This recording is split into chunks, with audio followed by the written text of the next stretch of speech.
तो यारो सब ठीक ठाक हो तो हाउस ऑफ द ड्रैगन का एपिसोड 6 रिलीज़ हो चुका है। होता ये है कि जब भी एपिसोड आता है तो आगे जानने की और चाह होती है और एपिसोड ख़त्म हो जाता है, फिर हमें एक हफ़्ता वेट करना पड़ जाता है। तो एपिसोड 6 में यानी कि 10 साल का जंप लिया गया है। तो आपको पता है क्वीन रेनेरिया जो क्वीन एलिसेंट हाई टावर है, तो उनको इन्होंने कास्ट में चेंज करके रख दिया। यानी कि जो प्रिंसेस रेनेरिया थी पिछले एपिसोड में, तो वो काफ़ी यंग थी। तो अब 10 साल का टाइम जंप है तो उन्होंने कुछ बड़ा करना था। पिछले जो टाइम जंप हुए थे 2-3 साल के, तो उनमें इतना नहीं पता चलता था कि स्टोरी कैसे चल रही है, लेकिन इसमें बहुत कुछ बदल चुका है। अब जो रेनेरा है उसके 2 बेटे पैदा हो चुके हैं और एपिसोड के शुरू में ही वो एक बच्चे को जन्म देती है और उसके बाद क्वीन एलिसेंट हुक्म भेजती है कि अभी मेरे पास इस बच्चे को लेके आओ। तो रेनेरा खुद ही जाती है। तो ये बात मुझे खटकती है कि भाई प्रेगनेंसी के बाद फ़ौरन ही। तो इसके बाद होता ये है कि क्वीन जो एलिसेंट है उसके बच्चे के सर की तरफ देखती है कि भाई ये लेनोर का ही बेटा है, बट वो तो उनका बेटा नहीं है, वो हार्विन का बेटे हैं, जो कि किंग का हैंड है उसका जो बेटा हार्विन है उसके हैं। जो क्वीन एलिसेंट है वो पिछले एपिसोड में उसका कोई डिज़ायर्स नज़र नहीं आ रहे थे कि भाई क्या चाहती है वो। इस एपिसोड में उसके सारे डिज़ायर निकल के आ जाएंगे। जो हम कहते थे कि मिस्ट्री बनी हुई है ये लड़की, तो उसका सब कुछ ही बाहर है। इसमें बहुत मॉन्स्टर बन जाती है वो, तो आप देखेंगे जब आप एपिसोड देखिएगा।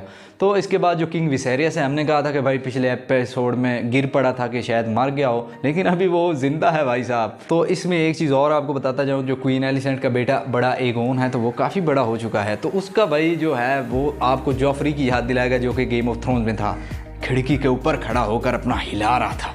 तो अब मैं क्या बोलूँ यार। तो चलिए छोड़ो इसको। आज जो मेन कास्ट का आपको पता है डेमन है। डेमन और लेना ने शादी कर लिया, 2 बेटियां, उनके अब तीसरा पैदा होने वाला है। तो उनकी एक ड्रैगन राइड थी, बहुत ही बढ़िया थी। इसके बाद होता ये है कि उसको बच्चा पैदा होने वाला है, तो कुछ सर्जरी वर्जरी करनी पड़ती है कि माँ जिंदा नहीं रहेगी। तो फिर तभी वो उठ के वेगार के पास जाती है, यानी कि ड्रैगन के पास, उसको कहती है कि मुझे जला दे। तो उस वक्त जो ड्रैगन की आंखों में यार इमोशंस थे, वो क्या बताऊं यार, जब आप एपिसोड देखिएगा आपको पता चल जाएगा। जो डेमन था यानी कि एक मैड बना हुआ था, उसको सियासत के पीछे कुछ भी नज़र नहीं आता था, सब कुछ जला के रख देगा।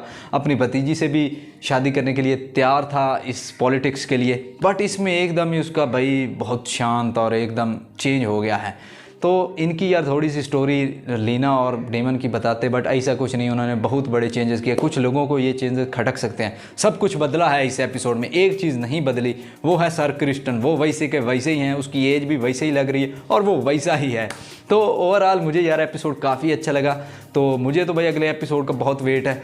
तो मुझे अगर इस एपिसोड को रेटिंग देनी हो 5 में से तो 4 रेटिंग दूंगा। तो चलिए वीडियो को ख़त्म करने का टाइम हो चुका है। तो अगर आप इस चैनल पर नए हैं तो यार चैनल को कर दीजिए सब्सक्राइब। तो मिलते हैं अगली किसी वीडियो में, तब तक के लिए आप लोग अपना ख्याल